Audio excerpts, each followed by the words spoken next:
আসছে ভয়ঙ্কর ঘূর্ণিঝড় রেমাল। রেকর্ড ভাঙতে পারে আইলা, সিডর কিংবা আম্পানের। মে মাসের ঘূর্ণিঝড়ে ব্যাপক ক্ষয়ক্ষতি আর প্রাণহানির অতীত ইতিহাস আছে অনেক। এবার সেই মে মাসেই বাংলাদেশ মুখোমুখি হতে যাচ্ছে আরও একটি প্রলয়ঙ্কারী ঘূর্ণিঝড়ের। ঠিক 15 বছর আগেই দানবীয় ঘূর্ণিঝড় আইলাকে স্মরণ করিয়ে দিতে একই দিনে আসছে আরেক ভয়ঙ্কর ঘূর্ণিঝড় রেমাল, যার শঙ্কা ইতিমধ্যেই বিরাজ করতে শুরু করেছে ভারত বাংলাদেশ দুই দেশের উপকূলেই। কতটা ভয়ঙ্কর হতে পারে এই রেমাল, বাংলাদেশে আঘাত করার সম্ভাবনাই বা কতটুকু, কবে জানা যাবে এর গতিপথের চিত্র, এসবের বিস্তারিত নিয়ে থাকছে এখনকার বিশেষ আপডেট।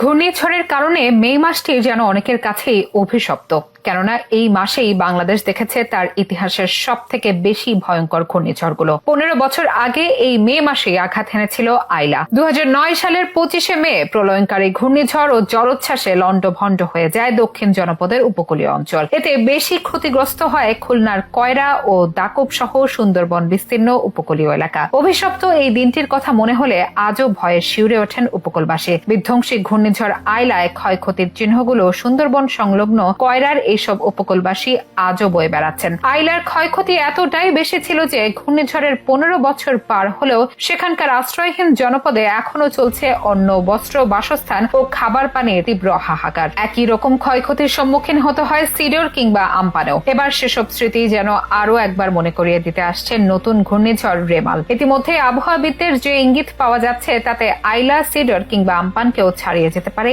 এই ঘূর্ণিঝড়। নিজের ভয়ঙ্কর রূপ দেখানোর পাশাপাশি লন্ডভন্ড করতে পারে উপকূল কিংবা দেশের অন্যান্য অঞ্চলকেও। জানা যাচ্ছে শক্তিশালী এই ঘূর্ণিঝড়টি চলতি মাসের শেষের দিকে পশ্চিমবঙ্গ ও বাংলাদেশের উপকূলীয় অঞ্চলে আছড়ে পড়তে পারে। বঙ্গোপসাগরে এরই মধ্যে ঘূর্ণিঝড়টির জন্য একটি উপযুক্ত পরিবেশ তৈরি হয়েছে, যা আগামী 20 মের মধ্যে গভীর নিম্নচাপে ঘনীভূত হয়ে ঘূর্ণিঝড়ের আকার নিতে পারে বলে ধারণা আবহাওয়াবিদদের। তবে ঘূর্ণিঝড়টির অভিমুখ কিংবা গতিপথ কোন দিকে তা এখনো নিশ্চিত হওয়া যায়নি। ঘূর্ণিঝড়টির সম্ভাব্য শক্তি নিয়ে আবহাওয়াবিদরা বলছেন, রেমাল ও 15 বছর আগের আইলা কিংবা 4 বছর আগের আমফানের মতো বিধ্বংসী হতে পারে। তবে এটির শক্তি কতটুকু কিংবা শেষ পর্যন্ত সুপার সাইক্লোনের রূপ নেবে কিনা তা জানতে আরো কিছুটা সময় লাগবে। ইতিমধ্যেই ভারত বাংলাদেশ দুই দেশের আবহাওয়া বিভাগ তীক্ষ্ণ নজর রাখছে এই সম্ভাব্য ঘূর্ণিঝড় সিস্টেমের উপর। ভারতীয় আবহাওয়া অফিসের পূর্বাভাস অনুযায়ী আগামী 20 মে দক্ষিণ বঙ্গোপসাগরে ঘূর্ণাবর্ত তৈরি হতে পারে। তাদের মতে সেটি সোজা উত্তর দিকে শক্তি বৃদ্ধি করবে, যা 24 মে একটি শক্তিশালী ও পূর্ণাঙ্গ ঘূর্ণিঝড়ের রূপ নিতে পারে। 25 মে সন্ধ্যার পর ঘূর্ণিঝড়টি পশ্চিমবঙ্গ বা বাংলাদেশের দিকে এগিয়ে আসতে পারে বলে জানিয়েছে ভারতীয় আবহাওয়া অধিদপ্তর। কানাডার সাসকাচুয়ান বিশ্ববিদ্যালয়ের আবহাওয়া ও জলবায়ু বিষয়ক পিএইচডি গবেষক মোস্তফা কামাল পলাশ বলেন,